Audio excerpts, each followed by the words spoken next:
Alfa 2000 Soluciones Informáticas, empresa líder en software para comercio exterior, presenta la firma digital para firmar todo tipo de documentación de una forma práctica y segura. Software a medida para todo tipo de operaciones. Comuníquese al 4345-5150. www.alfa2000.com.ar. En Vicente López la seguridad siempre fue una prioridad. Tenemos más de 2000 cámaras funcionando y sumamos más patrullas en las calles. Porque cuando de seguridad se trata, no tenemos excusas. Trabajamos para mejorar ayer, hoy y siempre. Vivamos Vicente López. Bienvenidos a Aires Constitucionales, espacio de la Asociación Argentina de Justicia Constitucional.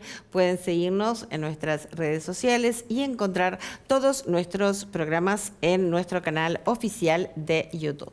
Hoy nuestro invitado especial es el doctor Mario Fera, que es juez de la Cámara Nacional de Apelaciones del Trabajo, es expresidente del Consejo de la Magistratura del Poder Judicial de la Nación, docente de Derecho Constitucional y Derecho del Trabajo, autor de distinguidas y relevantes obras del derecho en su especialidad. Bienvenido, doctor Fera. Bueno, muchas gracias. Es un gusto para mí estar presente en este espacio. El gusto es nuestro y, bueno, un momento realmente muy especial en el ámbito laboral, que se ha dado la reciente reforma, ¿no?, de la ley laboral, muy discutido el tiempo del debate legislativo, pero bueno, se ha llegado finalmente a la reforma. Quisiera que usted destaque cuáles son los puntos relevantes que considera.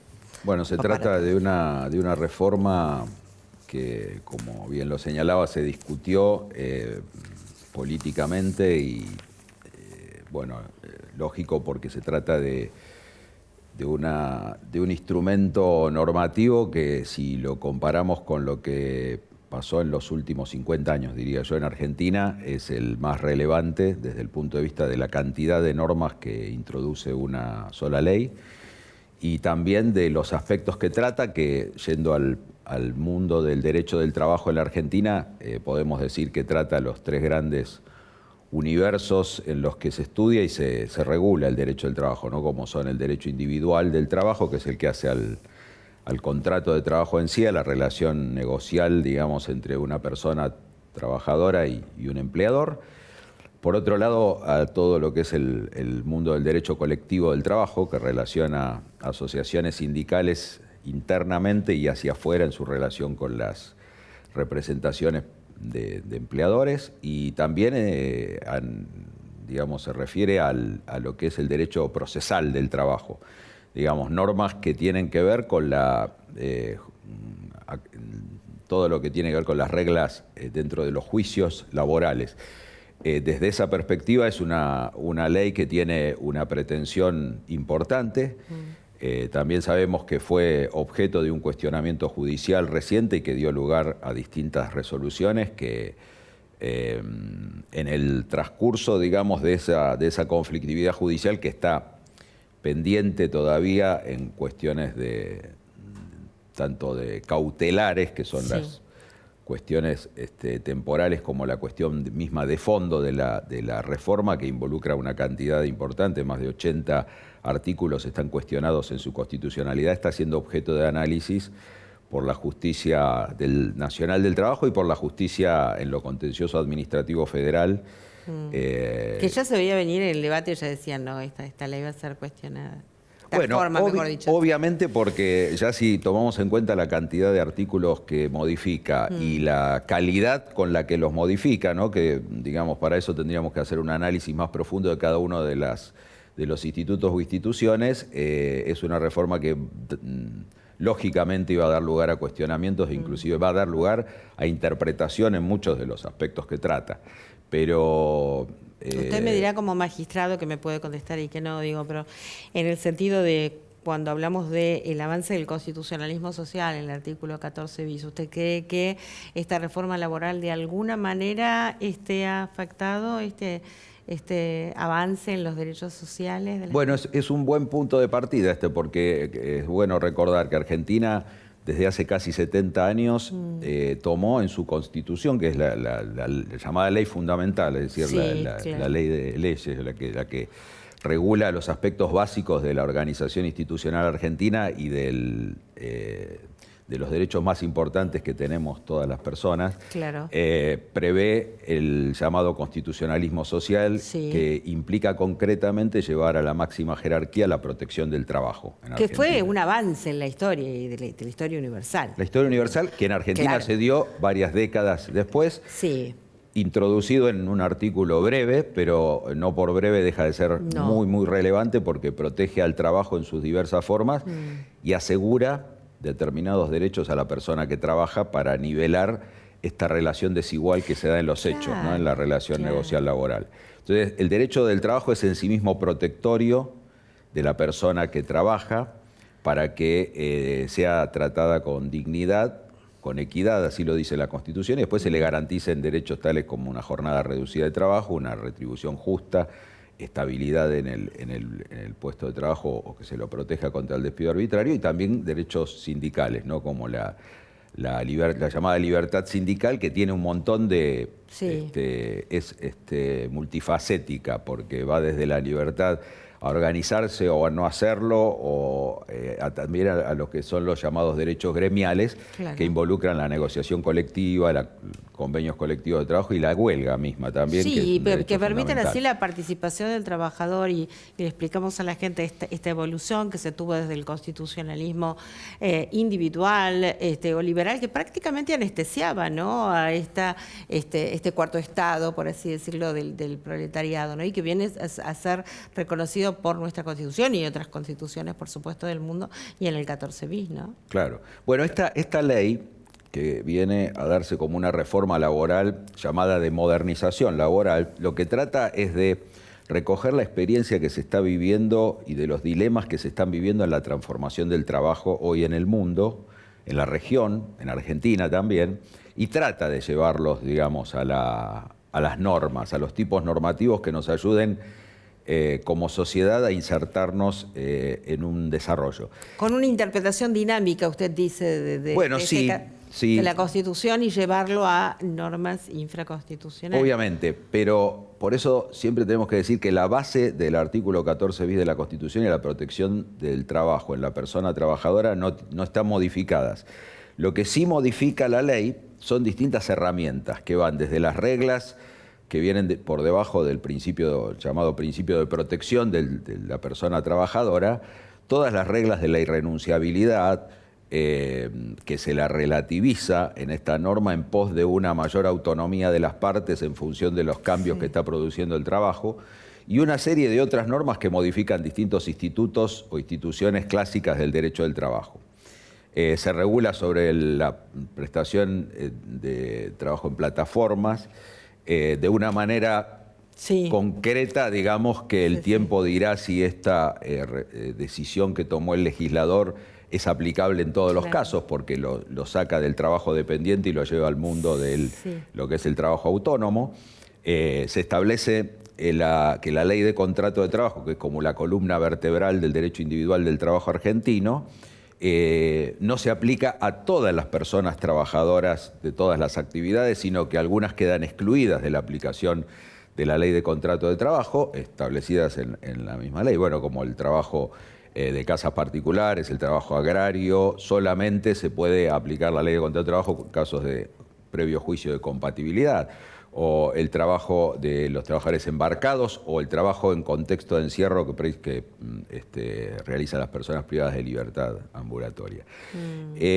Hay muchos otros aspectos que se modifican, como es en un juicio la presunción de existencia de un contrato de trabajo, para dar cabida a, yo podría decir desde un punto de vista más general, a que el legislador trató de poner en la ley 27.802, llamada de modernización laboral, una mayor claridad en los conceptos que prevé la ley para evitar la discrecionalidad en el ámbito judicial. Esto es lo que procura la ley. Vamos a ver si lo cumple, porque hoy, desde el punto de vista del estudio, digamos, descriptivo, científico, es lo que vemos, y obviamente tratándose de una ley que abarca distintos capítulos del derecho del trabajo, distintos institutos y distintos temas, puede dar lugar a interpretaciones varias, incluyendo lo que es el test de constitucionalidad, no respecto de la...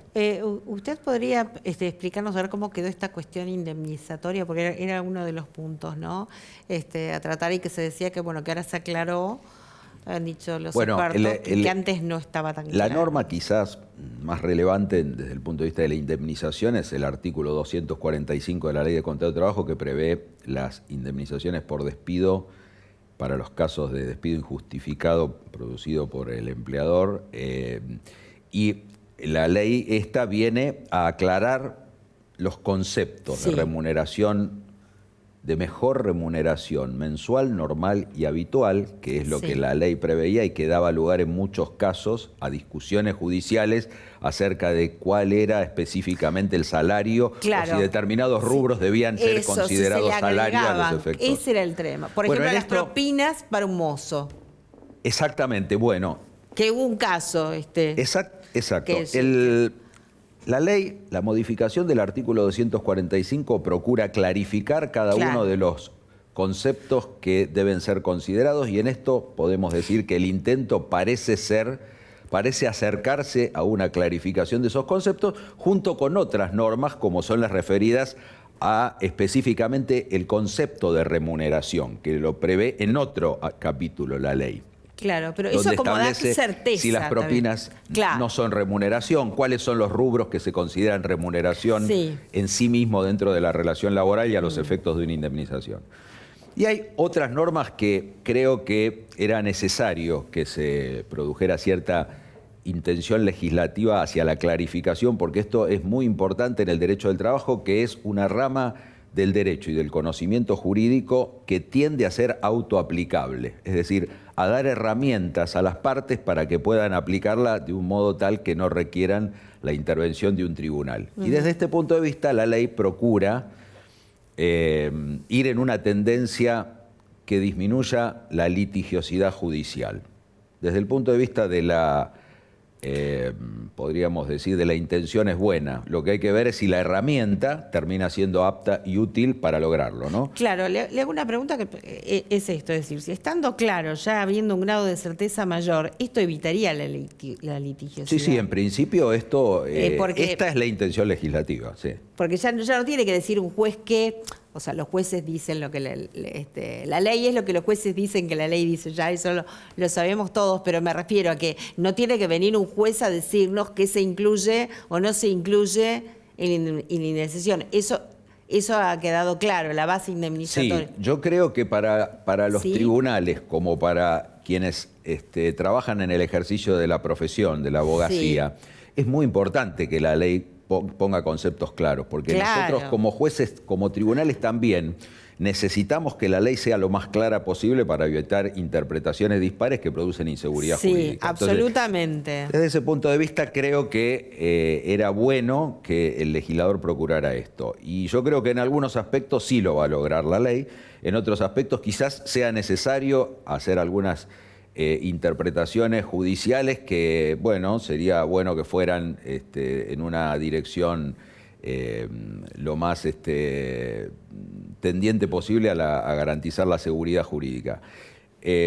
Hay algunas normas que, digamos, desde ese punto de vista son importantes en derecho del trabajo, como por ejemplo las que establecen la solidaridad de las empresas cuando una persona trabajadora es contratado por una empresa que finalmente desaparece, quiebra, o que en realidad no era una empresa de verdad, sino una empresa que había sido creada solamente para tercerizar algún servicio, ¿no? Bueno, esto es un tema también que la ley trata de una manera que habrá que ver cómo se aplica en los hechos, en los casos concretos que se produzcan.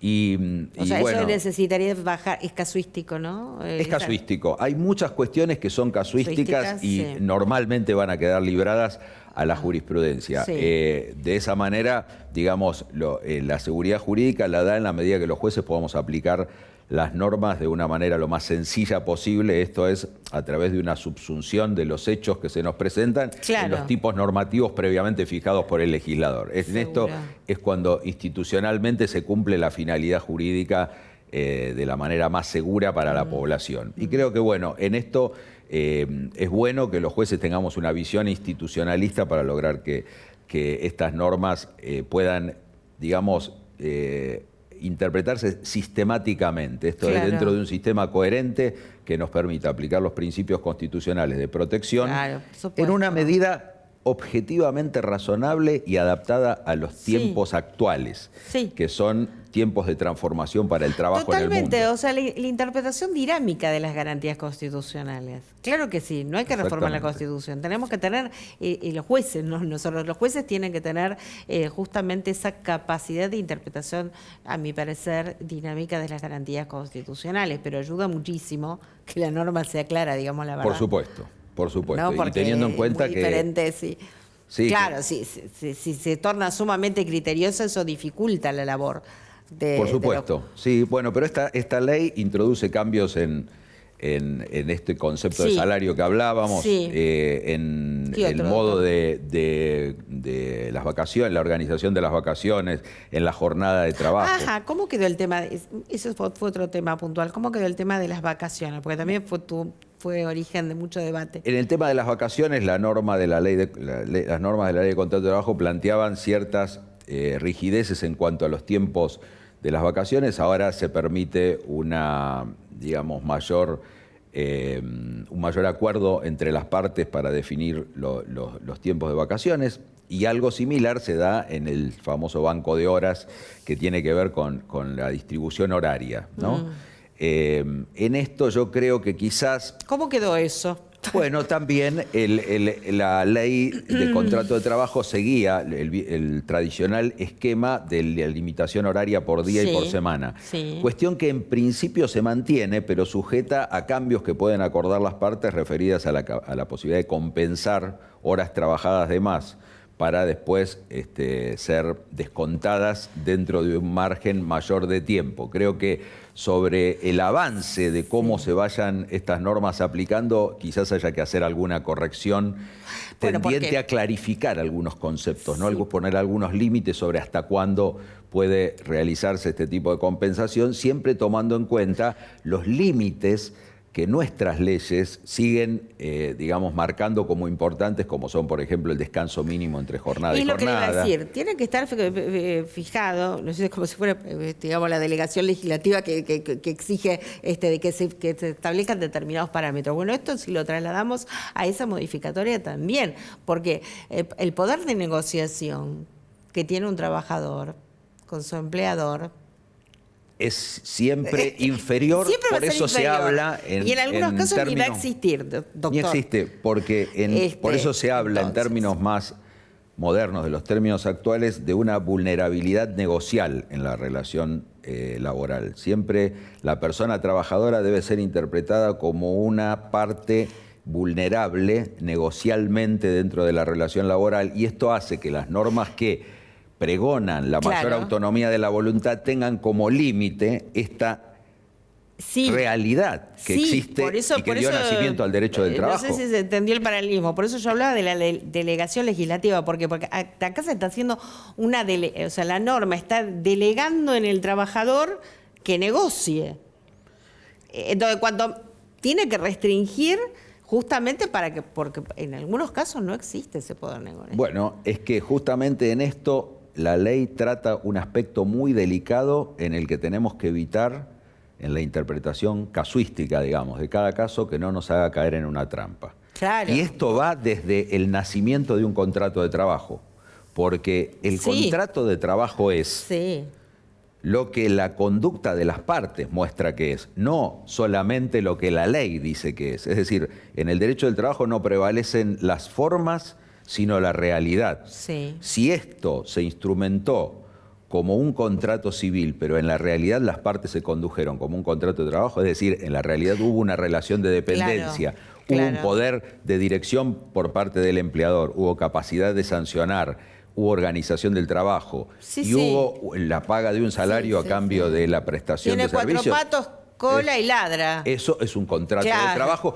aunque Disculpe las partes hayan formalizado. la analogía, pero sí, es que esto es así, y así lo enseñamos también en el ámbito académico, y esto no cambió en Argentina porque la norma constitucional no cambió, Claro. y porque tampoco cambiaron todas las normas de la ley de contrato de trabajo que se refieren al fraude laboral, al llamado regla o principio de la realidad del artículo 21 y 22.14 de la Ley de Contrato de Trabajo y todas las normas que conforman este sistema. Por eso los jueces vamos a seguir interpretando de manera coherente el derecho del trabajo en base a los principios y reglas constitucionales. Sí, qué bueno es hablar con un magistrado de estos temas. Qué bueno, qué clarificador, doctor. La participación, ¿no?, que tiene el trabajador a través de sus representantes, que serían los sindicatos, los gremios, los convenios colectivos de trabajo. ¿Cómo quedó eso? Hubo algunas modificaciones en el derecho colectivo, algunas se refieren a los ámbitos de negociación colectiva, porque esta ley privilegia de alguna manera la negociación por empresa, cuestión que es importante también interpretarla con los cuidados que merece a la luz de la razonable articulación de los ámbitos de negociación colectiva, porque Argentina tiene un modelo sindical que tiene determinadas características desde hace varias décadas y es modelo para muchos países del mundo, porque la fortaleza del movimiento sindical argentino tiene que ver con las características de ese modelo. Y sería bueno que los cambios que se implementan, por ejemplo, para privilegiar o para fomentar la negociación por empresa, no vengan a modificar aspectos claves del modelo sindical argentino. Es decir, que para negociar por empresa se pueda negociar aquello en lo que la negociación por empresa puede dar de riqueza a una negociación por actividad previamente pactada por una representación más centralizada. Pero no sería bueno que vivamos un cambio que nos lleve a una estratificación tal de los niveles de negociación que pueda atomizar la negociación colectiva y haga que pierdan vigencia convenios colectivos que son muy importantes porque fueron negociados por actividad o por oficio. Pero esta es una cuestión que hay que interpretarla en la reforma de una manera institucionalista, es decir, que nos permita también, volviendo a la idea de sistema o de coherencia, entender el modelo sindical argentino de una manera coherente y tendiendo a que institucionalmente sea una herramienta para que los sindicatos en los distintos niveles, incluyendo el de empresa, puedan negociar aquellas condiciones que solo se pueden negociar dentro de la empresa. Y después hay algunas modificaciones en la ley vinculadas... Y que sumen. Que sumen, digamos, que mejoren la negociación, que sumen y que mejoren, porque el derecho del trabajo tiene cierta complejidad en lo que nosotros en términos académicos llamamos las fuentes del derecho, que son todas aquellas herramientas que de alguna manera conforman el plexo, el sistema normativo. Por un lado la ley, por otro lado las leyes especiales, pero por otro lado la negociación colectiva. Cada una de estas herramientas permite que el contrato de trabajo sea protegido de distintas maneras y con distinta especificidad y con distinta dinámica. Por eso los convenios colectivos duran determinada cantidad de tiempo, porque eso permite que la renegociación vaya tomando en cuenta la dinámica de la relación laboral. Bueno, lo mismo se da con los planos de negociación. Por actividad regulan algunos temas, por empresa regulan los que son propios de la especificidad de esa empresa. Y en esto creo que, bueno, la ley tiende a avanzar hacia una negociación más dinámica. Y esto creo que puede ser bueno si lo interpretamos de una manera institucionalista y sin poner en juego las bases del modelo sindical argentino. Después hay un tema vinculado con la huelga. Y acá es donde quizás la ley incurre o se incursiona en un terreno de los más sensibles que tiene nuestro país, porque hay mucha, digamos, en los últimos años, idea de regular aspectos a partir de ciertas concepciones de que hay abuso en el ejercicio de determinados derechos. Pero hay que tener en cuenta que el derecho de huelga es un derecho constitucional puesto en cabeza de los gremios y que si hasta ahora hay algunos de los derechos laborales que no fueron reglamentados y limitados por ley, es precisamente la huelga uno de ellos. ¿Por qué? Porque el derecho de huelga nació históricamente como un derecho prohibido. Después pasó por un periodo de tolerancia y finalmente por el de regulación una vez que fue reconocido como tal, y la huelga es en sí misma una especie de derecho a dañar a la otra parte que está constitucionalmente asegurado. Por eso hay que tener mucho cuidado cuando se lo limita a hacerlo de una manera que no pase los límites constitucionales. De hecho, en nuestro país el derecho de huelga solo fue de alguna manera encauzado y limitado por la jurisprudencia, y principalmente por la jurisprudencia de la Corte, para evitar que los límites que se le ponen no terminen dañando la esencia del derecho de huelga que tiene, porque es un derecho directamente que esa es su razón de ser, asignado digamos, por la Constitución. Claro, exactamente. Doctor, una pregunta. ¿Usted como juez a qué situaciones aplica esta ley? Me refiero, ¿de acá para adelante, de acá para atrás, hasta cuándo? Este es un tema clave en esta ley que viene a modificar un montón de institutos del derecho del trabajo. La ley se aplica en lo inmediato a todos los contratos de trabajo, podríamos decir, vigentes en Argentina, como criterio general. Porque después, a la hora de proyectar las reformas concretas que se hicieron en las distintas instituciones del derecho del trabajo, hay un dato que tenemos que evaluarlo en cada situación para advertir, porque nos pone como un límite o barrera a lo que puede ser modificado. La regla general es que el legislador puede modificar hacia adelante, es decir, con efecto inmediato, las relaciones jurídicas y como se dan en el derecho del trabajo, decimos de tracto sucesivo, es decir, que se producen vigentes que está sucediendo y que mañana, ahora, es decir, pero el límite de la modificación que puede hacer el legislador para afectar una relación laboral ya en curso es que no vulnere derechos adquiridos. Esto es lo que va a haber que analizar en cada situación concreta con los institutos de que se trate. Pero, por ejemplo, para poner un ejemplo, es claro que una indemnización por despido, o por lo menos claro desde mi criterio, que estimo que es el criterio que trato de mirar con objetividad y de manera en la ciencia del derecho, a un despido se le aplica la norma vigente en el momento en el que el despido se produce. Entonces, las nuevas pautas que la ley da en materia de cálculo indemnizatorio de la indemnización por despido son las que resultan aplicables al momento en el que la disolución del contrato de trabajo se produce y no el momento en el que empezó la vigencia del contrato de trabajo. Ahí se consuma el hecho, digamos, del despido y es la legislación que le cae. Exactamente, esto es la aplicación inmediata de la ley.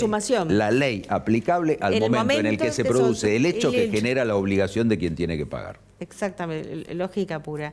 Doctor, ya nos tenemos que ir. La verdad que usted es docente donde esté, en un programa de televisión, bueno, en un claustro, realmente nos ha enseñado muchísimo y clarificado muchos puntos, porque de esto hay que hablar y hay que llevar tranquilidad a la gente, ¿no? Creo que sí, que vienen tiempos en los que es importante para poder cumplir la ley, conocerla y entender que hablen los que saben, dar a conocer, porque a veces, bueno, lea la ley, bueno, pero hay gente que no, digamos, no entiende, no tiene por qué entender absolutamente todos los términos jurídicos, y algunos son simples y otros son más complicados. Entonces, bueno, acá tenemos un magistrado de excelencia, docente, que nos ha permitido esclarecer muchos conceptos. Doctor, hasta un próximo encuentro. Muchísimas gracias. Bueno, muchas gracias a ustedes. Un gusto haber participado en este espacio. Lo mismo digo. Hasta nuestro próximo programa, como siempre, aquí en Metro.